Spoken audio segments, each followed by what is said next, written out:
आणि म्हणून ते काय सांगतात, ज्याला जायचं त्यांनी खुशाल जावा. त्यांच्या अहंकाराचा फुगा रोज फुगतोय. अरे बाबा, जावा जावा म्हणून सगळेच जाऊ लागलेत.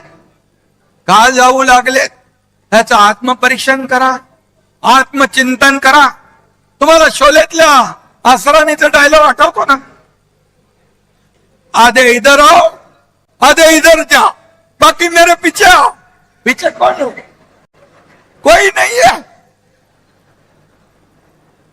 त्यांच्याकडे फक्त काटे आणि चमचे शिल्लक आहे. कसं वाढणार पक्ष? तुम्हारे पाँव के नीचे कोई जमीन नहीं, तुम्हारे पाँव के नीचे कोई जमीन नहीं. कमाल यह है कि फिर भी तुम्हें यकीन नहीं. त्यांना कोणीतरी आठवण करून द्या. बदललंय, परिस्थिती बदलली आहे, त्याची आठवण करून द्या. परिस्थितीनुसार आपल्याला चालायचं असतं. कधीही गची बाधा डोक्यात येता कामा नये. मी कोण आहे? मी मी मी नाही, आम्ही आम्ही आम्ही म्हणा. मी म्हणणारे रावणाची लंका देखील जळून खाक झाली. ओ तुम्ही आम्ही कोण आहोत? हे जनता जनार्दन सगळे सगळे आहेत आपले मायबाप. ये जनता है, सब जानती है. आणि म्हणून आपल्याला हे केलं पाहिजे. काय मगाशी रामदासबाईंनी समाचार घेतलाय, गुलाबरावनी समाचार घेतलाय, आमच्या ज्योतिताईंनी समाचार घेतलाय. काही लोक म्हणाले लांडग्यांचं ऑपरेशन करतो. अरे तो तर कंपाऊंडर आहे ना, कंपाऊंडर कसं ऑपरेशन करणार? इथे श्रीकांत शिंदे खरा डॉक्टर आहे, पण मी डॉक्टर नसलो तरी अजूनही ऑपरेशन करतो.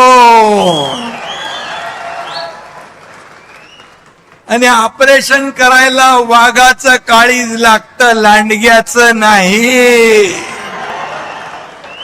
वाघाचं कातडं पांघरून लांडगा वाघ होत नाही.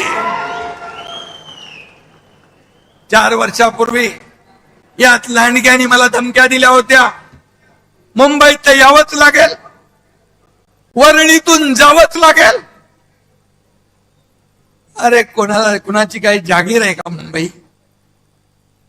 एकनाथ शिंदे एकटा आला, एअरपोर्ट वरून हेलिकॉप्टर बाजूला ठेवलं. हेलिकॉप्टर मध्ये तुमचा एकनाथ शिंदे बसला नाही, गाडीमध्ये बसला, बाय रोड गेला, वरळीतून गेला, वरळीतून थांबला, येऊन थांबला.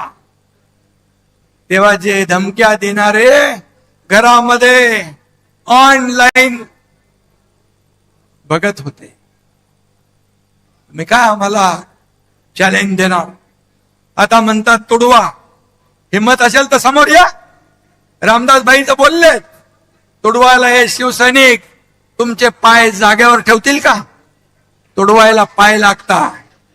हे शिवसैनिक आहेत, हे कडव्या बाळासाहेबांच्या विचारांचे आहेत, धर्मवीर आनंद दिघे साहेबांच्या विचारांचे आहेत. त्यामुळे